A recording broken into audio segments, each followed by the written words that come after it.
Right, good evening to everyone. Welcome again to Cannon Fodder, the channel for Arsenal fans all over the world at this festive time of the season. So this is going to be the last Easy Talk feature length. We haven't done a feature length one for quite a while. We've done all the small bite sizes in between. But from what I remember, the last time I had LilMazy on the show, we did say, let's give it some time before we do the feature length, the long length version. Oh, we've got a full house today. We have a full house today. So we have Richard from Arsenal TV. Hi, Richard. How's it going? I'm good, man. I'm good. Good. We have Colin from the defunct Much Arsenal.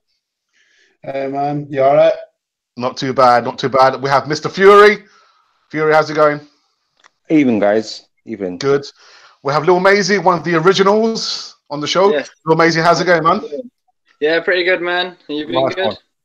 And last but not least, we have my brother Raz, or Ralph. How's it going, Raz? He's frozen out. Perfect timing. We'll get on with it because we're a little bit late. Right, so guys, we're 17 games in. We lie 5th in the league. We've just come off the end of a 22-game unbeaten run. There's some hiccups on the way and one or two defeats. Well, 2 defeats towards the end. How many marks out of 10 would you give Unai Emery? And I'm going to go to my main man, Colin. I'd give him a 7. And the reason why is because what he's done in a short space amount of time is nothing short of sensational, because when you consider the squad that he was left, let's be honest, the majority of it is shit. So when you consider the unbeaten run, when you consider the players he's brought in, the games we've had, and the injuries as well, he's done very well.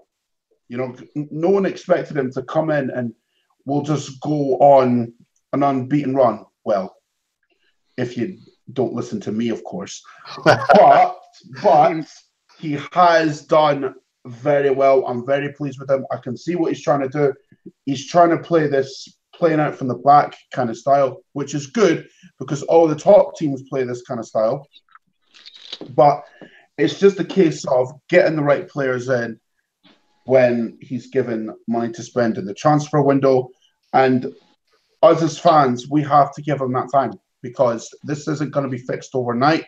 We've seen the last 2 games that there's still problems there that he will fix with time that's given to him. But yeah, I can't complain about him. I really can't. I can't complain what he's done so far. So it's a 7 out of 10 from you, Cole. Yeah? Yeah. Okay. LilMazy, what's your... Yeah, I've got to give him, to be honest, an 8.5. I think he's done fantastic. I think when he first came in, when his first season started, I really wasn't expecting much at all. Like, I was kind of thinking, you know, if we win the Europa League and we don't finish in the top 4, don't win any cups, that I didn't really come in with much expectation. But to be honest, I think he's smashing it, man. Like, and here we are now, a few months later, talking about maybe we might get the top 4. You know, and especially the 22-game unbeaten run, considering that he didn't get much money to spend in the transfer window. What did we spend, like 50 million on like 4 players or something like that? It's about 70 million, I think. 70 million. Thereabouts. Yeah. So for a club like us, considering what our rivals are spending, it's not. You know, I think he's done fantastic for what he's been given. To be honest. So it's 8.5 out of 10 for you. Yeah, 8.5, definitely. Yeah. Okay, Richard. My honest opinion, I'd actually give him an 8. Let's be completely honest. We knew that having a new manager, we knew our expectations were top 4 and getting back into Champions League somehow, either getting top 4 or getting Europa League. At the moment, he's on the urge of going towards the Europa League. He's a specialist in that. Whether or not we don't qualify, whether or not we don't get top 4, I'm not really fussed, to be quite honest. As long as we get into Champions League next season somehow, I don't really care.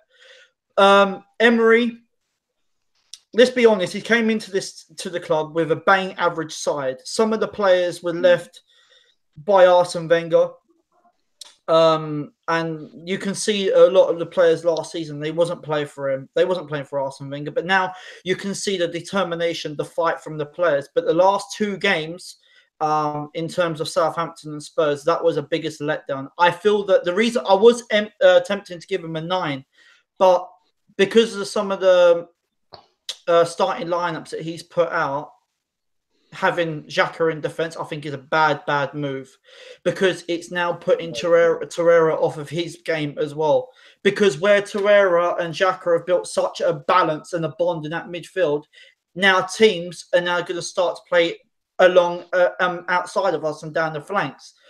So that's the only kick for him. And I feel that playing Xhaka in defence was a big mistake. He should have gone for Medley in that position, because Medley is his position. Why not give him a chance? Yep. That's my only concern with Emery. Apart from that game, 22 games undefeated, I was not expecting that whatsoever. Yeah. And I feel in the next couple of transfers, he will get the players that we want, and then we will start challenging. Yeah. Mr. Fury. I just want to say quickly, what you said there about Zach Medley and playing Xhaka in defence, I forgot to say that. That was 100% what I wanted to say. That is bang on. That's why I wouldn't have given him a 9. Because you shouldn't be playing a player like Xhaka at centre back when when at least Medley, at least that is his position, and he plays as a centre back and he knows his job. I think you're better off keeping Xhaka in the midfield where he performs best, and then bringing in a youngster. Like, why not? Yeah, definitely agree. Mr. Fury, how many marks out of 10 would you give Emery at this stage of the season? I'll give him a 7, to tell the truth, because he had to work with a difficult squad. Our squad was bang average, and he had to discipline a lot of players. It's been hard for work. He lost the first 2 games, which is understandable, but started done so well to win 22 games undefeated. I applaud him for that. I think 7. Yeah, I agree. I will give him a 7 out of 10, only by the mere fact that the unbeaten run. Colin, I'm sorry, I didn't see that one coming. 22 games unbeaten in all competitions. I did. Well, I did. right. What are the winning lottery numbers then? I'll tell you why I saw it coming, okay? I'll tell you why. Yeah. Everyone was going at the meltdown after the Chelsea game, right? And all I simply said was, calm the fuck down, all right? No new manager, especially recently. In fact, I don't even think Arsene Wenger had it. Name me one club who have had a manager whose first games of the season were Man City and Chelsea. No one. Exactly. No one. Exactly. So, based off that, you kind of think, okay, we tried against Chelsea. That's why I wasn't mad about the loss to Chelsea, because at least we showed effort and enthusiasm. We haven't shown that at Stamford Bridge in years. So that was one positive I took from it. Now, Man City, listen, they're the champions. They broke records last season. It is what it is. We didn't get spanked. We tried in that game as well. That's a positive from that. Now, when you look at our run after that, West Ham, right? Watford, Bournemouth as well. In fact, games we weren't expected to win. Liverpool, and people expecting Tottenham to wipe the floor with us for some reason. Yeah, that didn't work out too well. Nope. In fact, the first time they beat us on our home turf was the other night, and we played a makeshift side. So we'll let them have their win. But Tottenham have never been good at the Emirates. All this talk, like, oh, they're going to come to the Emirates and they're going to slap us up on our own turf. Bitch, sit down. Yeah. Sit the fuck down, bitch. None of that bollocks. No. We were expected to lose 3-0 against Liverpool. Do you remember that Merson prediction from Sky all those weeks ago? Yeah, I remember that. Right? And then we turned up against Liverpool. We didn't let them do their high pressing game because Liverpool were scared to death of Aubameyang. Yeah. We made Salah look like a bitch as well. Yep. We're doing all right, man. We're doing all right.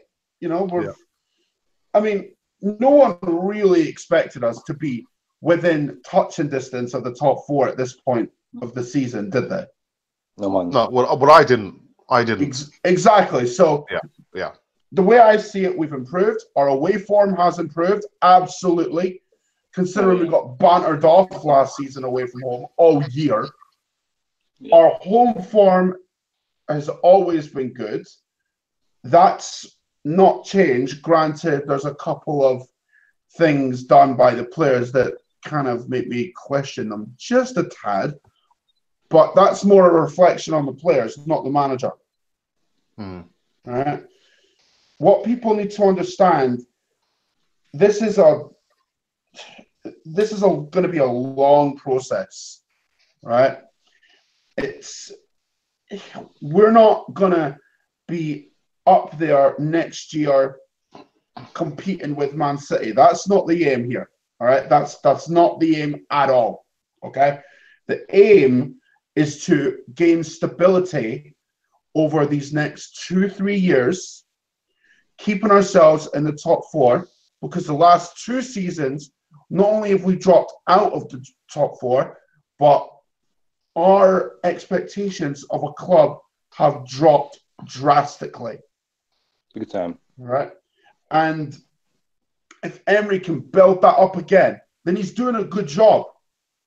He's doing a good job. And I put something out this week that kind of highlights why we should be patient. When Jurgen Klopp took over at Liverpool, right, this was his first starting 11 against Tottenham. Mignolet in goal, Klein at right back, Sacco and Skrtel at centre back, Moreno at left back, Leva, Chan and Milner in midfield, Lallana, Coutinho and Origi up front. That was Klopp's first 11. Okay? And when you compare that to now, you've got Alisson in goal, you've got Alexander-Arnold, Gomez, Van Dijk and Robertson, who's the best fullback in the league, in my opinion, as a back 4. You've got Henderson and Fabinho, who he rotates. You've got Milner and Keita in front of them. You've then got the best front 3 in the league in Salah, Mane and Firmino. Klopp's been at Liverpool for nearly 4 years. Look at that team now. But Colin, my argument is, I mean, he's probably had, I mean, how many transfer windows has Klopp had to get to that stage? And how much money? That's my point. But yeah, but the thing is, Arsenal historically have never been a club to spend a lot of money on players. No, we've always tried to look for little nuggets. You're right in what you say there. However, this is why Sven's such an important thing, because I mean, did anyone really think that in Emery's first summer he would sort out the spine of the team, get Socrates, get Sarria, get Lichtsteiner? Did anyone think he would do that? No. Exactly. He's gone ahead and done that. With Sven, Rowe, and the new guy who kind of took over from Gazidis, I'm not even going to try and butcher his name because I'm 100% sure I'll get it wrong. I'm 100% sure I'll get it wrong. But the backroom team we've got, I trust them to help Unai Emery get the players he wants without having to spend loads of money. That's what we have to do. We're not going to do what Liverpool did and spend 70 million on Van Dijk. Right? We're not going to do what Man City do and spend 50 million on fullbacks. Right? We're not going to do what Man United do and spend 89 million on Pogba. Where's me? Where am I on this? Mr. Hogan. Right, but I've got another question for Colin. But before I do ask him a question, I want to go to Ralph. Ralph, we've just been going through how many marks out of 10 would you give Unai Emery at this point in the season?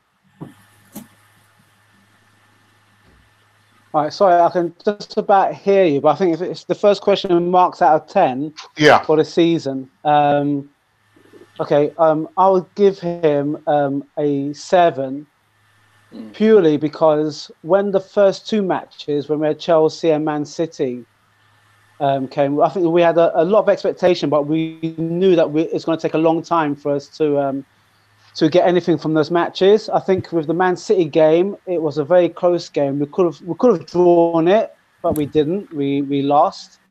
Then the Chelsea game was one that I felt that we could have drawn or even won, and it was like the debutants, Guendouzi and Torreira playing in midfield, and then we had we went on this amazing, crazy 22 unbeaten stretch. The reason what resonated with me a lot and was that that Torreira, your little general, you'd call him. I saw this guy from the World Cup and I was so pleased that we got him. I didn't think he would blow up the way that he has done within the last 20 plus games. And the way that he shackled players. When I saw him shackled Ronaldo, and then he's doing the same thing. He's playing the same way that he played in the World Cup for Uruguay, for Arsenal. And you can see how passionate he is as well when he scored that 4th goal against them down the road. So the way the team has galvanized, the way the team has played, and Unai Emery, he's got a technical backup when we start playing slow, and then he changed it in the second half. I mean, we pull out the results, we pull out the draws. It's made the Arsenal fans believe this is the change that we aspire to. But don't you think part of it is the fact that we know, and Alex had mentioned earlier, and as well as Colin, that we always, us as Arsenal fans, we always know that our defence has been suspect. It's never been the same since we had, after got back 20 odd years. That may sound a bit harsh and to mention, but with the Keowns, with the Adams, with the Dixons, we had a strong back 4, even Bold. What my question is, if Bold is still with Unai, how comes the defence hasn't been sorted for a very long time, and yet it's like all of a sudden it becomes a surprise when we lose a match through a defensive error. So I'll give Unai Albanese the fans play, and also the fact that he doesn't take no nonsense from any player as well. He's subbed at times, and I think that seems to be playing out to some kind of conclusion, whether we're going to have him in January or not. All right, so we'll get that in a moment. And we have the father of the Arsenal fan base in Terry Hogan. Finally, hey. Terry, how are you? How are you, man? Yeah. Pretty good. Making good links with a guy that you and I used to know, Chrissy White. Chris White, yep. Yeah. So I'm going to be making links with him. A very good friend of mine goes out for meals with him on a regular basis. He's a Highbury lad, and I'll try and get him on for you guys, Nice one. So, Tel, this is what we're talking about. We're talking about, so far at this point of the season, how many marks out of 10 would you give Unai Emery, and why? Well, I think the thing with Unai is you're not just getting Unai, you're getting a whole team behind him. So if you're going to look at it, he's got a history of producing good attacking teams, not particularly a great history of producing the George Graham type fantastic defence. So I think long term we may find we won't ever go back to those days of only letting in 14 or 16 goals in a season. But I think I was just looking at these guys that are in his team. He's got this guy, and you apologize if I don't get the Spanish right, but Juan Carlos Carcedo, Yeah, correct. And he's got this Pablo Villanueva, okay, who the players say is, they say it in a nice way, he's a tough guy. He really works them hard, you know. I don't know what Steve Bold is doing there, but I've not known what Steve Bold's been doing for the last 5 years. But those two guys are part of the team, and he's got a load of analysts as well. I think I would give him 8 or 9 because I think he's done as much as anybody possibly could. And if you notice, when he was asked, "Are you going to buy in January?" he used exactly the same phrase that the Raul Sanheli said, which is, "I don't really like buying in the January window." So I think he's doing what his masters are telling him. I think he's very happy. He's being paid great money, and he's a coach, but he's going to allow the transfer market. Obviously, he's got an input in it and a big input, but I think he's not going to rock the boat. And if his masters are telling him, you know, you're going to have to bear with this team for a while, then I think he's doing, well, he got Socrates. I think everybody agrees, although he's the wrong side of 30, he's done a fantastic job. And I think Lichtstein is a stopgap, but he's certainly a master of the dark arts. And when you see him at corners, when he's defending, he's pulling jumpers, he's pulling them. He's doing all the things that a guy who's experienced in the Italian league does. So I think he's done a very good job. But Guardiola has been quoted as saying that.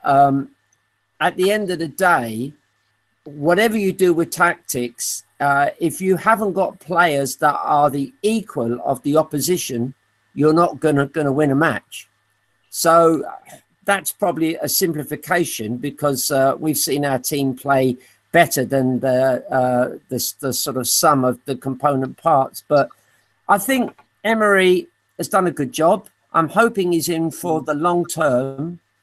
But I think he needs a few transfer windows. He's got to sort that defence out. We can see it. It's as plain as day that he's got Mustafi wasn't even good enough for Everton's defence. So, you know, he needs a few new players in there, but they're going to be cut price. They aren't going to be like Van Dijk went for, what was it, 60 million or something? It was 5 million. It was 70 million or something. 5 million. Yeah, so I think it was 75 million he went for Liverpool for. 5, yeah. Yeah. So I think it's going to be a few transfer windows. I think his biggest problem at the moment is he can't seem to put Aubameyang alongside Lacazette up front. And that's, as he's quite an attacking coach, and that's where he built his reputation, I think he's got a worry there that he can't seem to get Aubameyang playing well. Let's face it, he's scored a good lot of goals this season, but he hasn't played very well. Nope. And they just cannot get him on the ball in the danger areas, you know. I've had this debate with Colin before, I remember. And I think, Colin, remind me about the conversation. You said that you would rather have Lacazette start with Aubameyang. My argument has always been that if you play your two main strikers and they're not on form, who's going to come off the bench? Who's going to come off the bench and make a difference if you really have your strikers on the pitch? So my argument is you have to start one, put one on the bench, unfortunately, in case that scenario happens. And look where we are now. Look where we are. We played against Spurs, and what really killed us was the chances. If we had put our chances away, would have been through to the semi-finals for the Carabao Cup. And I think Aubameyang is starting to snatch at chances, which he wasn't earlier in the season. Yeah. Right. So you guys are giving me your marks. And we've spoken actually before we went live about how Twitter has gone into overdrive about a certain player that has devised the fan base like no other player has that I can remember anyway. Colin, we've spoken about this. Our number 10. Ozil, yeah. Mate, I swear to God, he's starting to piss me off now. He really is starting to piss me off, right? And I'll tell you why. Listen, I don't have a problem with him as a person. He's probably a very nice person. But when it comes to contributing on the pitch, let's be honest, he's not doing a whole lot, is he? 14 games, 4 goals, 2 assists. For the supposed best number 10 in the world, that's shocking. Of course. Shocking. David Silva is better than Mesut Ozil. Yep. Fact. It's not even a debate. Guy's not even fit to lace David Silva's boots. All right?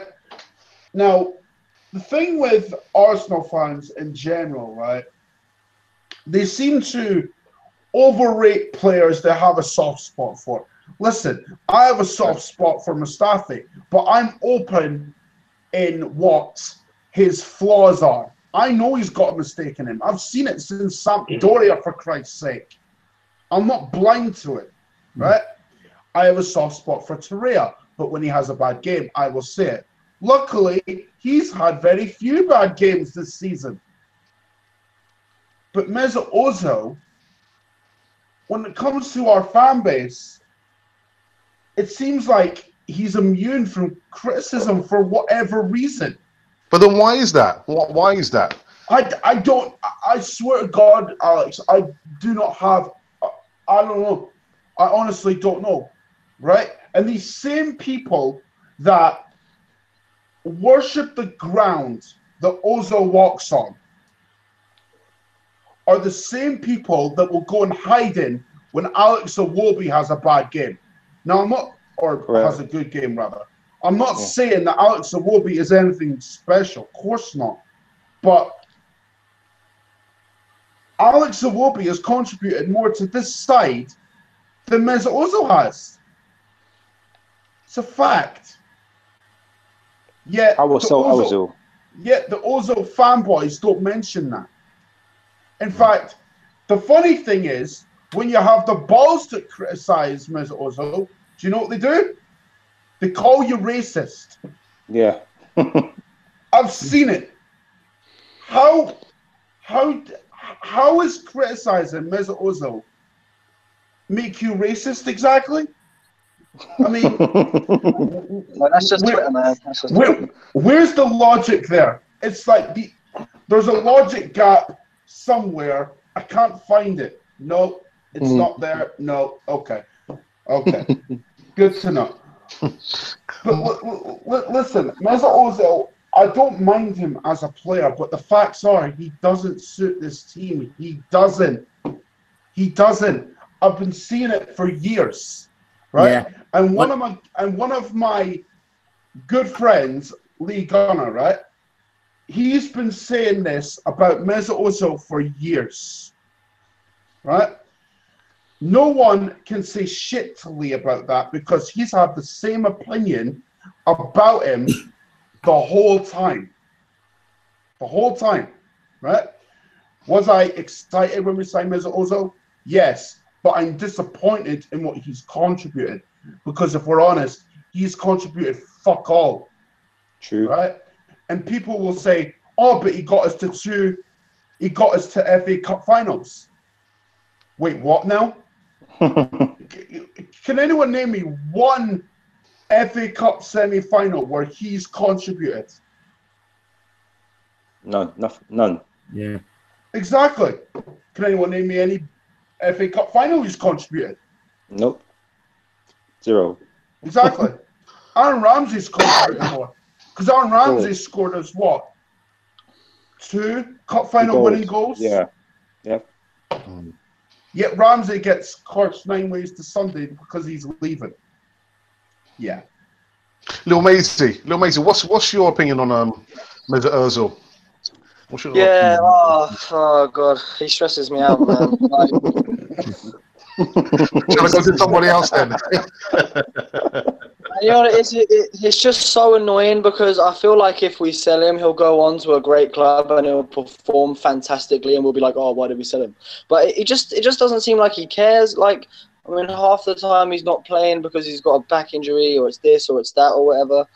But when he does play, he's good most of the time, but never really spectacular, which is what we're paying for, if we're being honest. Mm-hmm. So, to be honest, I mean, it'd be sad to see him go because, you know, because he's been with us since, like, what, 2013? And I do like him. But to be honest, I think we'd be better off selling him, getting the money, and reinvesting it in players that really are going to try. And the wages as well, not just the money. Because, yeah, like I was there when he was playing against Karabag. I mean, I know it's only Karabag, but, like, I don't know, it just didn't really seem that bothered, you know. And I just don't think he turns up enough. Like, I don't know, like, if I'm trying to think of a player that's, like, similar to him. Well, like, I was doing better than Sanchez, at least.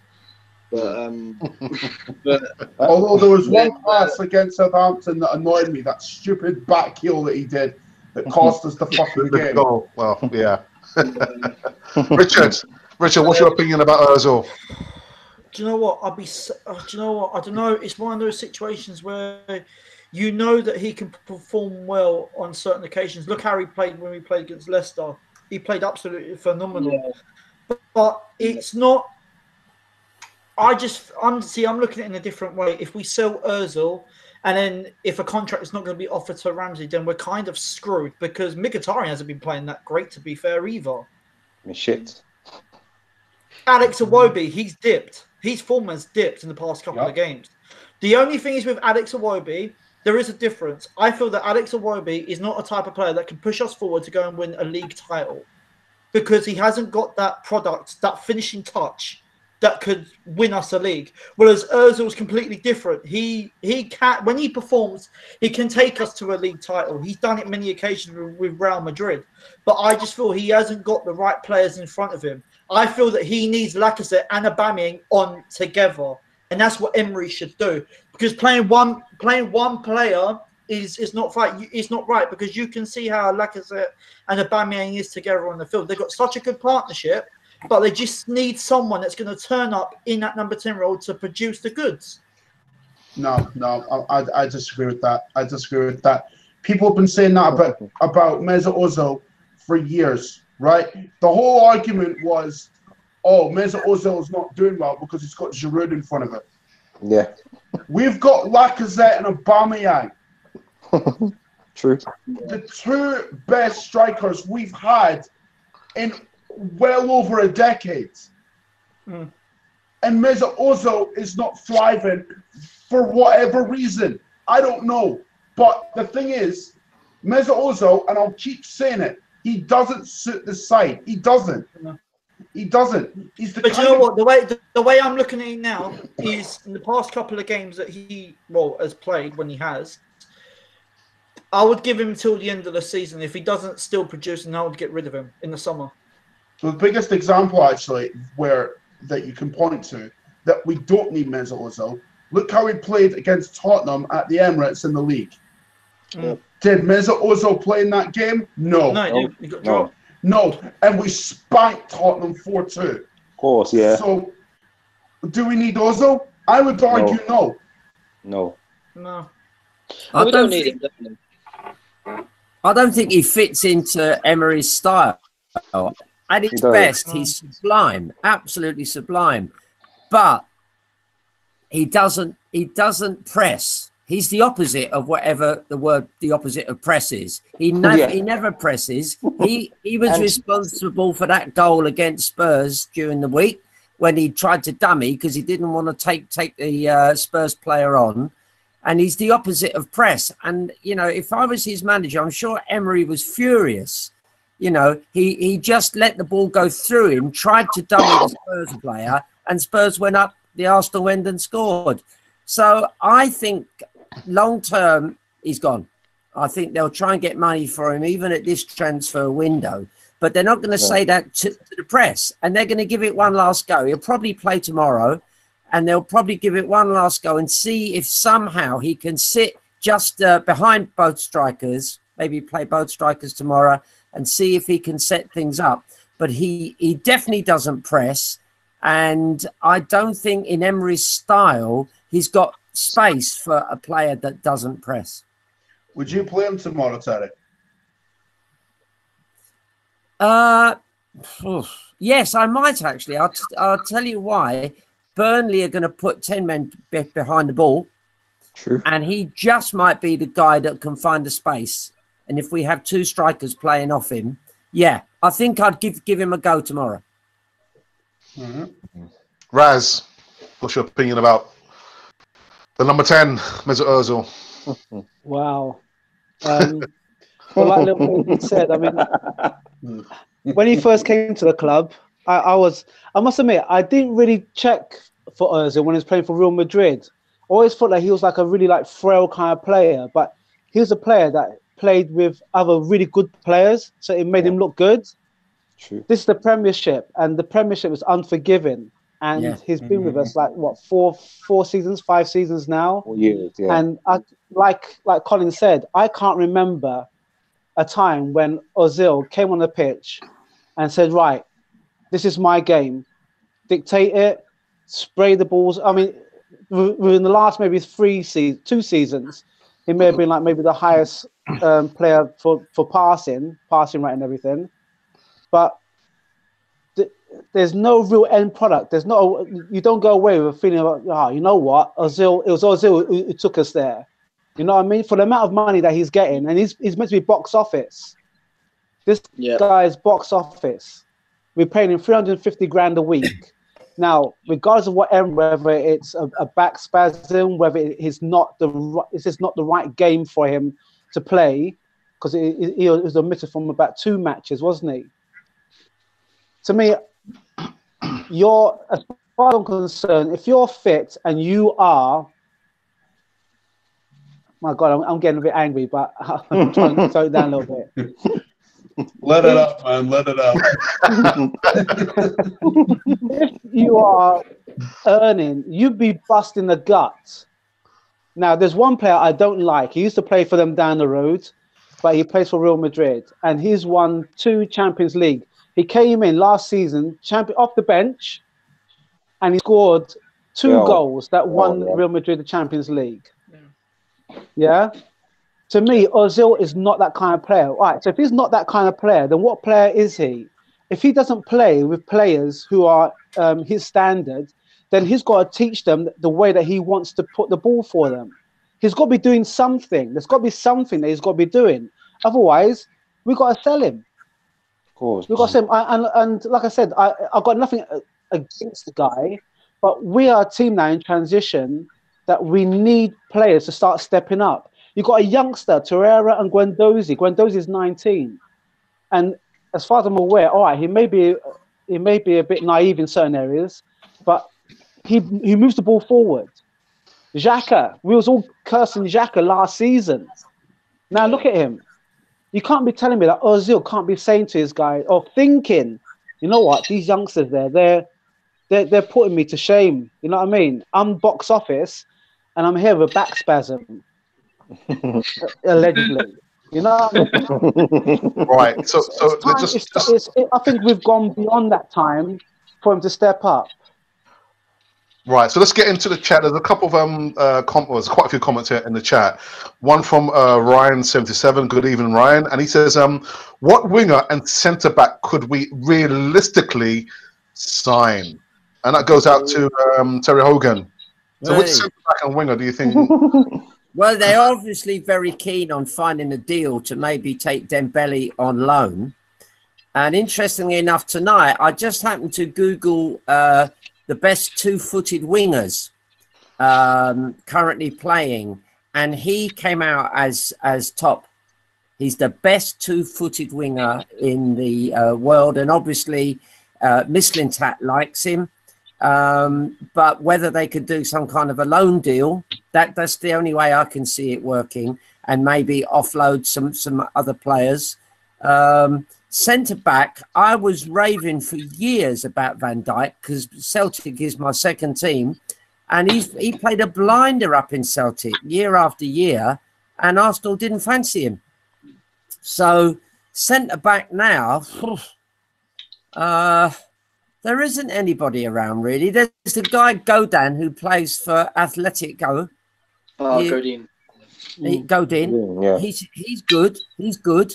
He's a bit of a master of the dark arts as well. I like that. So if you had him and Lichtsteiner, two masters of the dark arts, you know, they'd be frightened to go out and play against us, you know. True. Colin, for you, which winger and which centre back would you realistically think that Arsenal could sign? Well, I know Napoli are looking at Benjamin Pavard from Stuttgart, so maybe that's an option. I mean, if Napoli are looking at him, I don't see why we couldn't get him. As far as wingers go, Lozano from PSV, maybe. I don't know. There's not a lot of wingers out there, man. There's really not. And on the Dembele thing, like, people talking about like a loan and that, like, I don't know.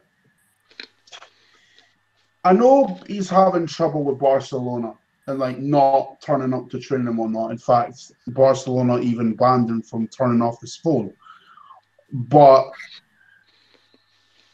I don't know. I think the time for Dembele is done, man. I think if we were going to do anything about that, we would have done it in the summer. I don't think there's anything in that, if I'm honest.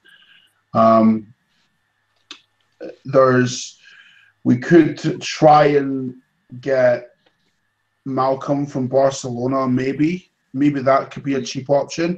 He's not getting playing time at Barcelona for whatever reason. I don't know what the situation is over there.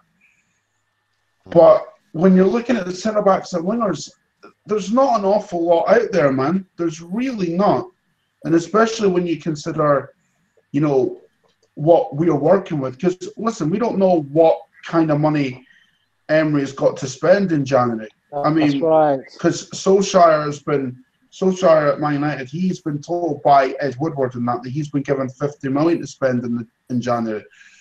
But we've not been given any indication of what Emery has been given to spend. And I don't think we're going to be given any indication because Arsenal, they're all about keeping it in-house and have been like that historically. So I don't think we're going to see anything like that. But for me, Pavard and Lozano. Okay. Richard, centre back and winger. Well, if it was me personally, and if Emery had the money to get it, then I'll go Sergio Ramos for Real Madrid centre back. You're dreaming, Richard. I know, but you know what? If it was me, he is the type of centre back that I would love in our defence. Yeah. In terms of wingers, I'll probably say Martial, Man United, possibility. Dembele. I don't know. I don't know if that'll happen. I'd probably go Dembele. And then I'll probably go with Malcolm, Barcelona. And it'd probably be a risk, but I would actually take Wilfried Zaha as well if we had the choice. Yeah, because Wilfried Zaha could actually stretch the back line. So, and you don't know with him. You don't know whether he's going to cut in or you don't know whether he's going to stay out wide. So that's going to be a bit of confusion for the opposition. So those would be my options. Do you know what? I'd be on board with that because once Zaha leaves Crystal Palace, they're going down the gutter, man. Yeah. So really, if we've literally got the money to do it, then I'll take Wilfried Zaha all day long. If it's being realistically, I'll take him underneath our wing. Yeah. Okay, Mr. Fury, centre back and winger. Daniel Regani, a very good centre back. Winger Leon Bailey. Leon Bailey. He's one. It was one. Leon Bailey. Yeah. And LilMazy, for you, centre back and winger, do you think we could realistically bring in at Arsenal? Your winger, I don't think we need to buy a winger. I think we need to bring back Reece Nelson. That's a good shout. Nah. Keep him out there. Keep him out there. Keep him in Germany. Yeah. I mean, because at the end of the day, like, if we're talking realistic options, we need to think about the money that we're spending. If we're talking realistic options that we can get, because obviously we all have our dreams like Sergio Ramos and all these guys. If we've got millions, unlimited money. No, I wouldn't take Ramos, man. My dream's Koulibaly and Gulam Thank you very much. Yeah. Good value, perfect. But I was thinking for a defender, why not try and buy Harry Maguire? True. Hey, that's not a bad shout, to be honest. Very good shout, yeah. That's a good shout, little Very mate. good shout, Good yes. shout. Well done, well done. He's very I commanding. think he's a fantastic defender, and I don't think I think he'll be expensive. I think he'd probably be maybe 30. I don't know how much they might sell him for, but I think he's possibly a realistic option. And for the But winger, guys, I'd to be honest, you got to think about it. We do still need a left back and a right back. I feel that is our key areas as well. Yeah. We need to get. Mhm.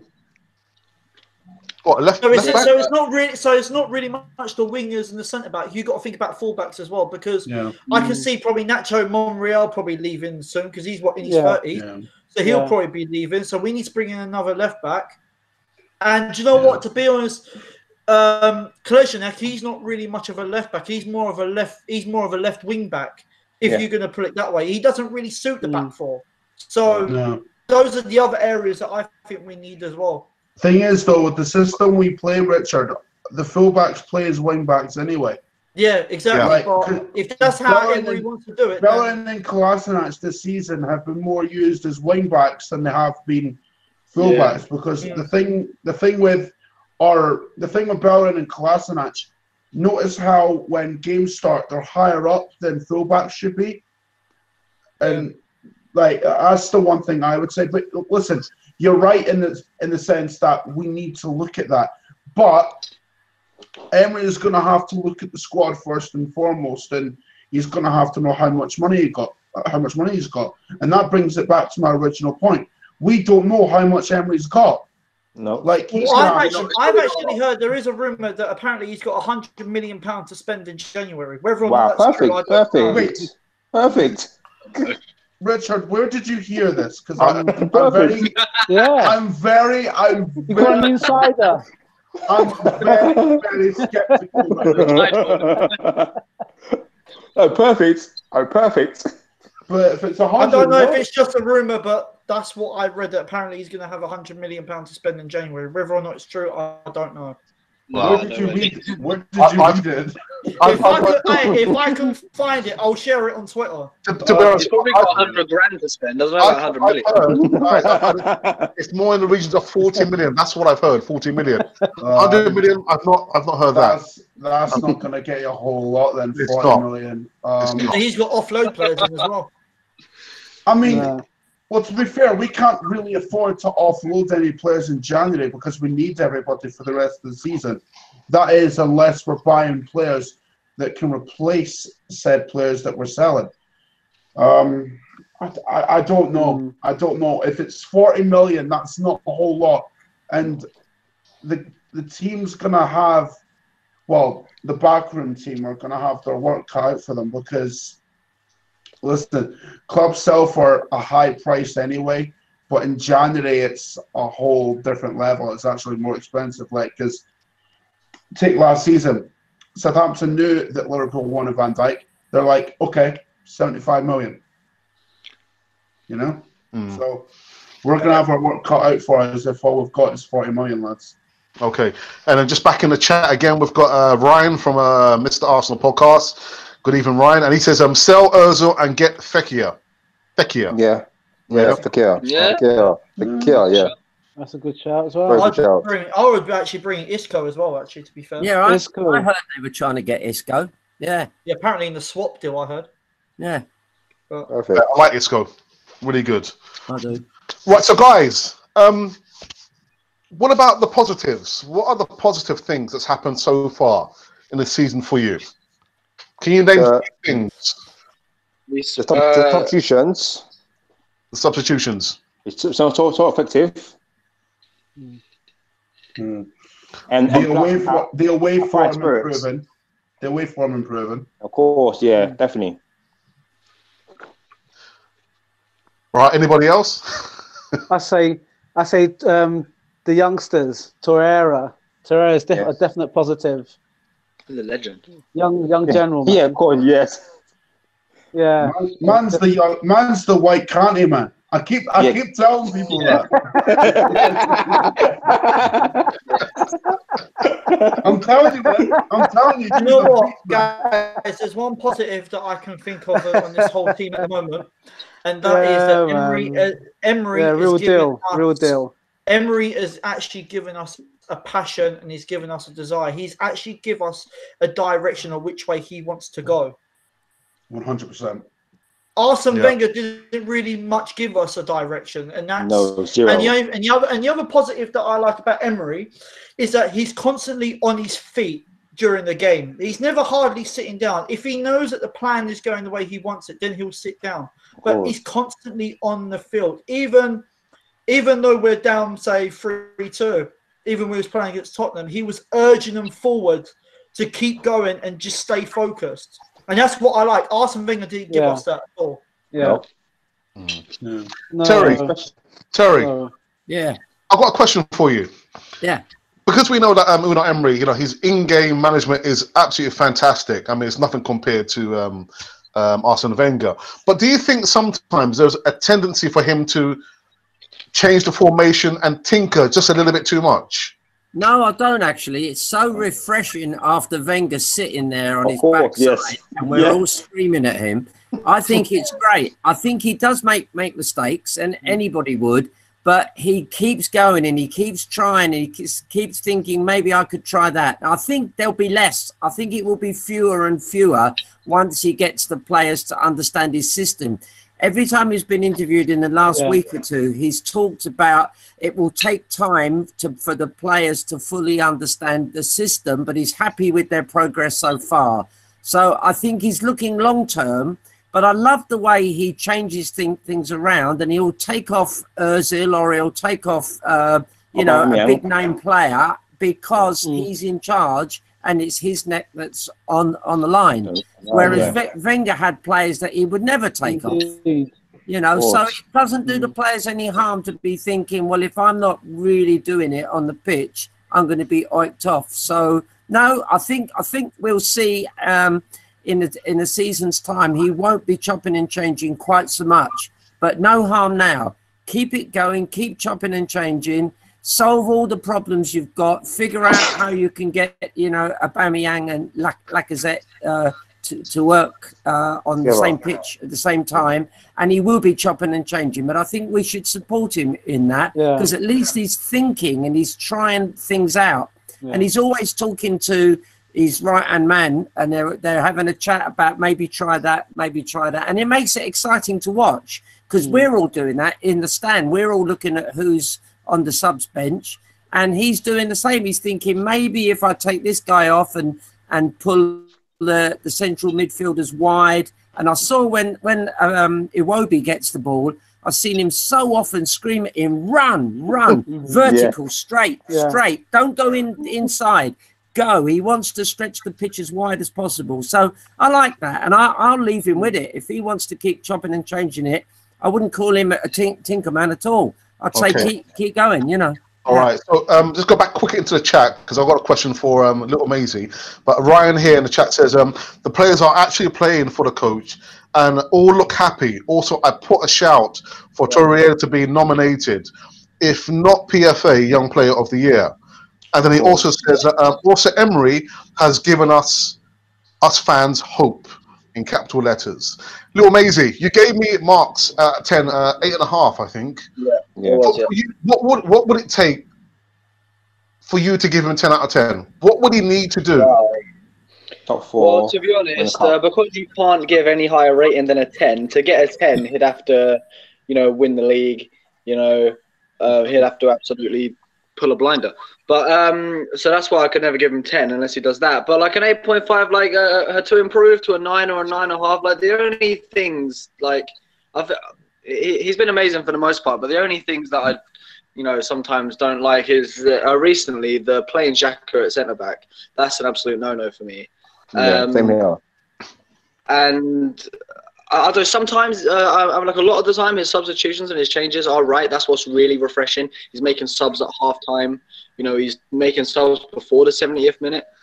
And, he isn't afraid to take Ozil off. He's not afraid to sub anyone off if they're not playing well. That's what I really like about him. He doesn't baby the players. He doesn't care how much they're getting paid. He doesn't care how much of a superstar they are. If they're not playing well, then they're coming off. But he doesn't always get it right. But you can't expect him to always get it right. Yeah. Do you think he got it wrong against Tottenham in the Carabao Cup? Oh, to be honest, I thought the lineup. As soon as I saw the lineup, I was like, we're going to lose this game. Wow. Honestly, I did. I just thought like it was like a lineup as if we're playing like, I don't know, Burnley in the Carabao Cup, or we're playing some team like that. Like, this is Tottenham, man. We need to win this game. That's what I was thinking when I saw the lineup. I was just like, I mean, I know he's stretched for defenders at the minute, but I thought, you know, you're always playing Maitland-Niles out of position. He's a midfielder. He's always having to play left back or right back or play in the defence. I don't think for this game we should have kind of brought him in. And as well, we had obviously Xhaka in defence. And I don't know, like, I think Xhaka's much better in the centre when he's playing with Torreira. Yeah, we definitely messed up on that game, but I'm just trying to forget about that, to be honest. I get mad just thinking about it. I was absolutely furious the other night. I mean, I've done a full-on rant video about it. I just didn't upload it. Yeah. Colin, a quick question. Have we ever lost a match when Xhaka and Torreira have played in the middle? No. We haven't, have we? No. No. And that's why I've been advocating the pair of them. Because Xhaka has been our ball carrier in midfield. And Torreira, well, I'm not going to say I told everyone how good he was, but I kind of did. Yes. And yeah, Colin, you totally did. I remember in your video, you said a long time ago. Yeah. Torreira, long time ago. Listen. So this guy. You are the truth. You are the truth. Cheers for that, Fury, by the way. Yeah. but the thing is, right, Torreira, right, why he's so good. He's been Sampdoria's best player for the last 2 seasons. No question about it, right? Now, the reason why he's so good, right, not only does he have Xhaka to carry the ball for him, but he provides the defense that protection, right? So Xhaka's not having to worry about what's behind him. That's what pissed me off about Xhaka last season. He was always having to look behind him. You know what I mean? So with Xhaka not having to do that, Torreira's like, okay, Xhaka, just do what you do, right? I'll do this. I'll just clutter people and it'll be all right. Right? It'll be good. Trust the Don. Trust the Don. Yeah? Honestly, that's what he's like. He's like, you do what you want, right? Just trust me, right? I've got your back, bro. I've got your back, right? And that's what he's been doing. That's what he's been doing. He's having such a good effect on the team. And in my opinion, he's our best player. Definitely, 100%. Forget Aubameyang, forget Lacazette, forget the superstar. Absolutely forget him. He's so shit. Torreira's the guy, man. Torreira's the guy. And if we're not careful, you'll have the likes of Barcelona, Real Madrid, and Bayern Munich sniffing around him because he is that good. City, for that matter. They're already sniffing already, you know. They're already sniffing. Real Madrid sniffing him already, Colin. Exactly. Yeah. So the only thing is about the pairing. I do like the pairing, but I think Emery will know, because we can see it, that Xhaka is not a great tackler. Nope. And he loses concentration, and he's not aware always who's slightly behind him. So I'm convinced that although we don't hear about it, I would think Emery and his coaching staff are working on that with him, because they could be a fantastic duo. We've already seen them really good, but every now and again you'll get Xhaka, a fella will run off him, he doesn't spot the run, and then a goal is scored against us. So that's the only concern I've got. Xhaka's a nice player, but his defensive duties are not as good as they should be. And if he was my player, I would be working on that. You don't need to work on his distribution. It's fantastic. But it's being aware of when people are making runs and how to close down space without fouling them. But Tel, I would far rather have Xhaka in the midfield than in the defence. Oh, he's not a defender. No. He's not a defender. So why would Emery put him in the defence, knowing fully well we had a Koscielny? He could have put Medley on in the centre of defence. I would far rather having him making mistakes in the midfield than in the defence. But Richard, you gave me 8 out of 10, didn't you, for Emery? Was it 8? Yeah. Yeah. The reason why I gave him an 8 because I just feel some of his. The main thing that surprised me that during the Tottenham game where we won 4-2, Emery actually changed the formation 3 times just to break Tottenham down. He changed it 3 times. Now, you would never have saw Arsene Wenger do that. He would have just stuck to the formation, told them what they had to do, then they would have just gone and done it. Emery is now doing changes within first half, as well as during half time as well. But what Emery does, he identifies the players that he feels that are wearing down, then he'll take him off. He doesn't. I agree with Colin and yourself that he doesn't care if it's Ozil or he doesn't care if it's Aubameyang. He's doing what's right for the team. He's a team player. All the team player has to start from the manager, then it goes to the players. He's like the 12th man in terms of the team. And we are the 13th person. But Emery, he's not the type. He wasn't my first choice manager. To be fair, he wasn't. I was looking more of Allegri, Simeone, and Carlo Ancelotti at the time. Same here. But in terms of his record in Europa League, I think they looked at him and said, you know what, this guy's won 3 trophies in 3 consecutive years with 3 different teams. He's got to be something special for us. And because we're in the Europa League, this could be his 4th time of winning it with 4 different teams. So that's how I think that they've looked at it and said, you know what, let's go for it. Let's take that risk. And you know what? The board, I've got high hopes for the board and as well as Unai Emery. But what Emery needs to do is that he just needs to get a few more transfer windows in him. Look at Klopp. It got him 3 transfer windows, 4 transfer windows to get Liverpool to where they are. So I see that Emery can do exactly the same, but the money has to be right for him to go and spend out. Yeah, absolutely agreed. Guys, whoever's watching the live stream now and you're just passing by and you like what you've heard so far, make sure you press the subscribe button and notification button as well. I'll leave the links for all my guests in the comments box below. Raz, what about you? I mean, you gave me, was it a 7 out of 10? Yeah. Right, so for you, what would it take for you to give him 8 out of 10 or 9 out of 10? What would he need to do? Improve the marks. I'm just sitting back a little bit. I think what's happened so far has been brilliant. It's unfortunate that we did lose to Southampton and them at a time that I think if we could have managed our resources a bit better.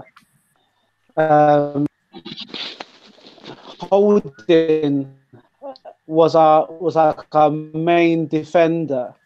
And I think maybe he could have sat out maybe 1 or 2 matches that we didn't need him. We're without him. And I have to admit, and I'm sorry if I'm going to maybe pee a few people off. Go for it. When Koscielny came back, to me, I thought that was a match too soon in Southampton. I didn't think we was going to win that. I was hoping that we'd draw it at best. I was hoping we'd draw it. But when Koscielny came back after his Europa, I was thinking, I didn't want him to come back too soon, and if he came back, I had a feeling that maybe we'd lose the match, and unfortunately, we had done. So that's to me, that's one of the negatives. To me, it's just a bit of managing the resources. To me, it's still early doors as well. 6 months in the job. And he's done quite a lot.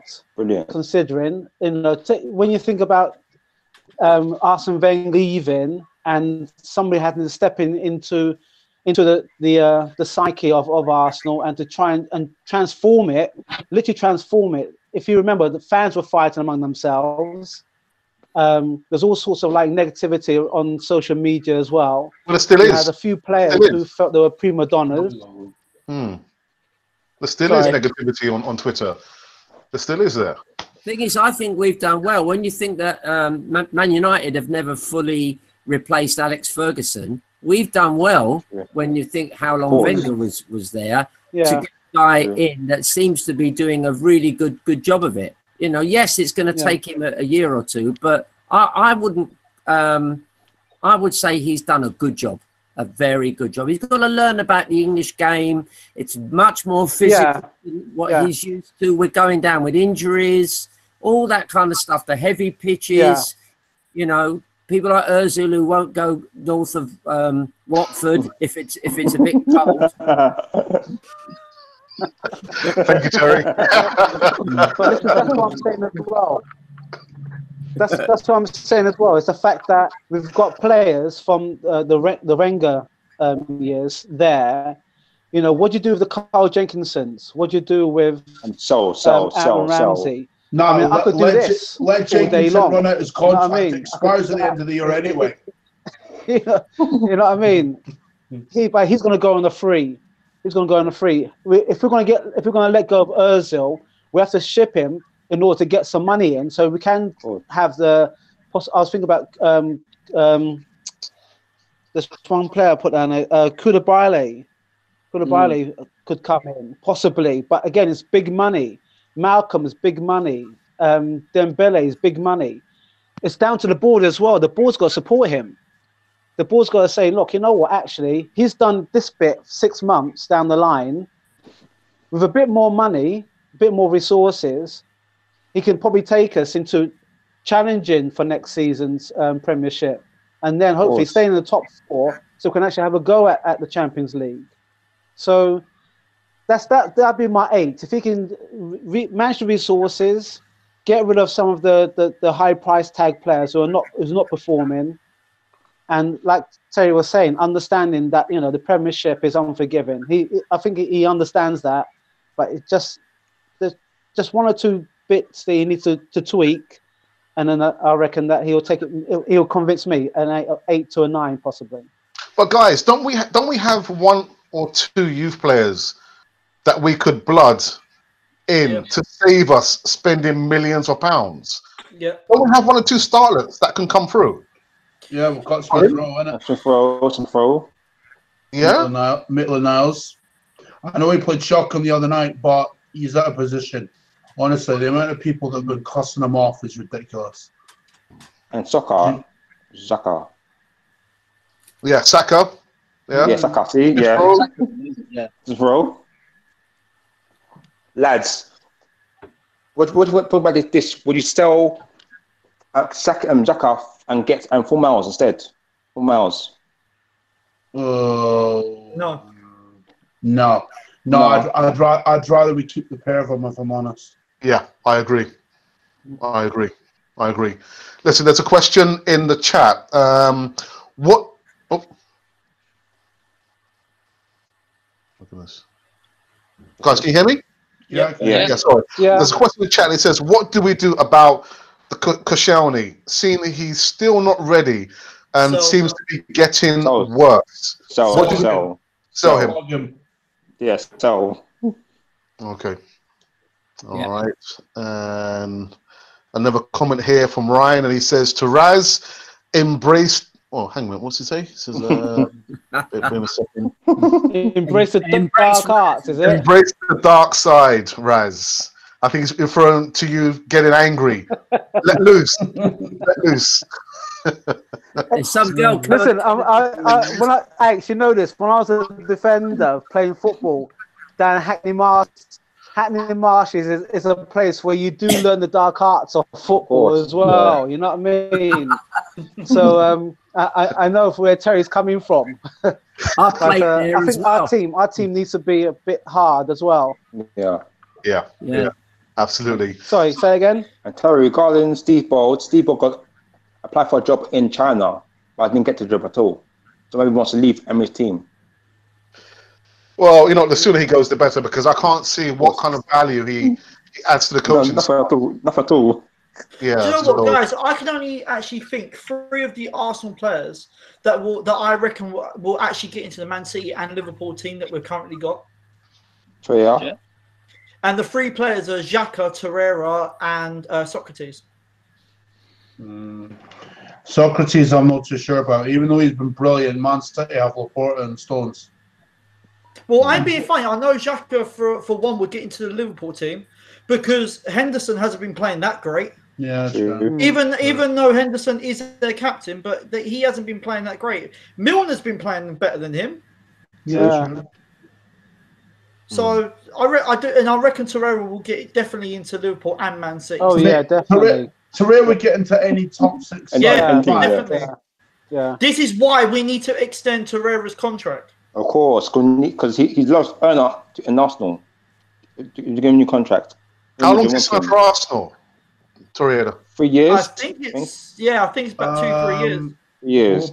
Hold on. I can actually get that. You get that information up actually. Perfect. Okay, signed until 2023.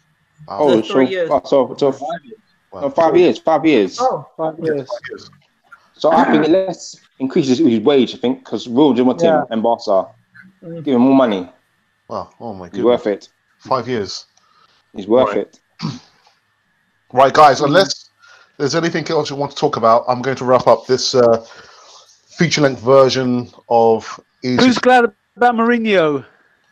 Yes. Oh yes. Mourinho, man. That's the I'm not happy. I'm not happy. I wanted him to stay. Yeah. And do you know what, guys? Do you know what? I tell you something now. Man United is going to go downhill big time. Oh, what? Thing is, because the caretaker manager they brought in also managed Cardiff, and he nearly took Cardiff out of the Championship League. But see, that's Merry Christmas then, isn't it? Christmas miracle. Listen, I'm not defending Man United here, far from it. But Cardiff were at a dodgy point at that time. Ole Gunnar Solskjaer was dealt with, had to steady the ship, you know. Yeah. And that's all it was. I don't think he can judge it based on that. To be honest, Solskjaer has been brought in for 2 reasons: 1, to lift the fans, and 2, to steady the ship. That's all he's been brought in for. There's talk about, hopefully it will lift the fans to leaving, because if he took Cardiff down a few years back. I'm not gonna lie, I love it. I'm not gonna lie. Far from it. Thing is, though, Man United fucked up at a point of Mourinho anyway. If that were me, I would have gone nowhere near Mourinho, man. You know what you're getting with him. 3 years and then done. You know what I mean? The 3-year itch. Yeah. If that were me, right, I'd have stayed away from Mourinho and I would have kept Van Gaal. And I'm not being funny. I would have, because Van Gaal actually had a good record against the top 6. It was just against the smaller sides that he struggled with. And besides that, the only reason the Man United fans wanted him out was the style of football. But then they appoint Jose Mourinho, who has, I would argue, an even worse style of football. True. So it's kind of like you're going backwards in a sense. And what Man United fans need to understand, right, and us as Arsenal fans, we know this, right?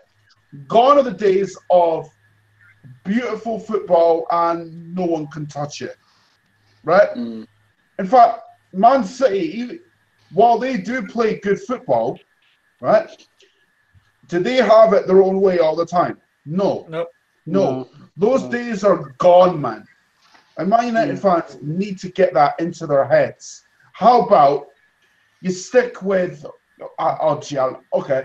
Why don't you stick... Here's an idea, actually. Stick with Solskjaer. Just pay the compensation to Mulder. That would just be lovely. Pay the compensation, appoint him as previous manager or permanent manager, and then just watch it fall. That's the perfect Christmas. Lads. Oh dear. Well, listen. I'm going to wrap up this Easy Talk feature length version podcast. Richard, it's been an absolute pleasure having you back on the show. You too. Thank you for inviting me back. I wish you a Merry Christmas and all the best wishes for your family. Again, guys, I'll leave the link for you to sub to his channel, Arsenal TV. Cole, again, top man. It's been good having you back on the show. Always, the intelligence there, just It's seeping real, out. man. Yeah, well, someone has to be the voice of reason. There you go. Considering there's right fucking idiots in this fan base. True. So I will leave. You guys know what I'm on about. You guys know what I'm on about. We know. Yeah. So I'll leave Colin's Twitter handle again in the comments box. Mr. Fury, it's good to see you back on the podcast after a little break. A long time, yeah. Fury. Thanks for coming on again. Good. LilMazy, the original. Yeah, the main man. Yeah, one of the main men. Long time. LilMazy. It's good to see you back on there. Are you? Yeah, no, it's been my pleasure, man. Did you go away for? Did you go away? Yeah, to be honest, man, these past couple months, man, I've just been busy doing other things, to be honest. Like, I've moved house, so, got Christmas coming out. I've just been busy doing other stuff, to be honest. Cool. Yeah, But listen, it's always a pleasure having you back. The original, one of the originals. Yeah, man, thank you. Eltel. Yeah. Hey. Yeah. Fantastic. Brilliant. It's been fun, man. Yeah. Yeah, always. Yeah. Again, having you back on the show again. We're going to meet up sometime. And we're going to be doing something big for the new year, but stay tuned to the channel. Tel, I wish you a Merry Christmas. Give your granddaughter a hug from me when you do eventually get to see her. I'll probably see you Sunday, will I? You will. You will, most likely. Yeah. Okay, man. And last but not least, my ragged brother, Ralph. Thanks, bro. Yeah. Oh, it's a pleasure. It's a pleasure. I'll see you later. Colin, love to everyone, man. Love, peace. Merry Christmas. Stay safe. Happy New Year. Enjoy the next couple of games. We've got some really severe games coming up, so let's give some on the Gunners. Let's give them some support. And actually, before we go, I've actually forgotten one thing. Can I have a prediction from each and every one of you for the Burnley match? So, in reverse order, LTL, prediction. 2-1. 2-1. Okay. Raz. It's going to be a bit nervy. I think I'm going to go for 1-0.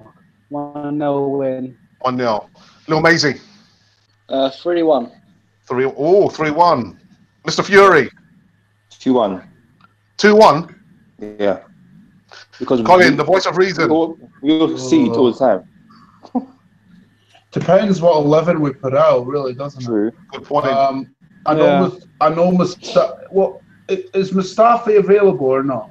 No, he's not, apparently. Right, okay. Yeah. So that kind of puts that. Do you know what? I'm gonna go with 2-1. I can't see us keeping a clean sheet. I think what will happen, you might see Lichtsteiner as a wing back, and you could see Medley at centre back as well. I don't want to see Xhaka. No. I don't want to see Xhaka at centre back ever again. No. Like, seriously, just don't do it. No. Richard, prediction. Do you know what? It also depends what sort of formation that Burnley's going to play, and I've got a feeling they're going to defend quite deep as well. Of course. I've redone my preview for this as well. Well, I agree definitely with Colin not to put Xhaka at centre back because that's the main one. I don't know. Do you know if Xhaka is actually available for this game? So I know he picked up another yellow card, didn't he? Yes, he's available. Good question, Colin. He's available. He is eligible, Richard. He's not at that point yet. That's all right then. Well, then I would actually have him with Torreira. If that's the case and he is with Torreira, then I'll go 3-0 Arsenal. 3-0. Right. Okay. All right, guys. So there you heard it. Sorry, I just want to throw a wild prediction out there. I think we're going to go into halftime leading this game. Amen. Yes. Whoa. Bro, don't jinx that shit.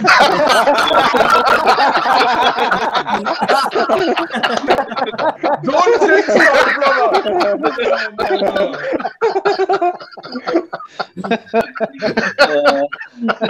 You never know. All right, guys. please. All right, so I'm gonna call it quits and put an end to this hilarity and laughter. We can't have laughter on the channel.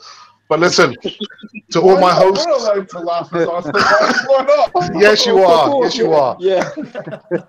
And yeah, just a quick shout out and a mention to another original, Adam from Route One Online, and Mobay Gooner, Marco Gooner as well. All those guys who actually contributed, and as well, all the subscribers. If it were not for the subscribers, there'll be no Canon for the TV. So to all you guys, thank you very much. I wish all of you a happy Christmas and a blessed New Year. And from me to you, we are out.